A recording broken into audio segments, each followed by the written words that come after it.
First, the whip guide bush and the sealing case is pushed onto the tool. Finally, the tool is installed and fixed with a clamping screw.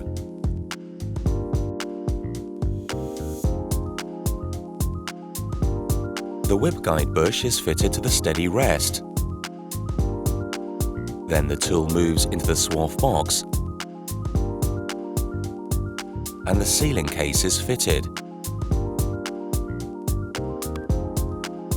Then the tool moves further into the drill bushing. The drill bushing guides the tool during spot drilling.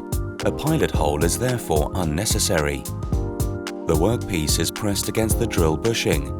The drilling cycle, consisting of cooling lubricant, speed and feed rate, is started. The drilling tool then drills directly and without pecking to the required drilling depth. The tool is guided by so-called steady rests, their quantity increasing according to drilling depth. During the drilling process, these are then pushed together like a concertina.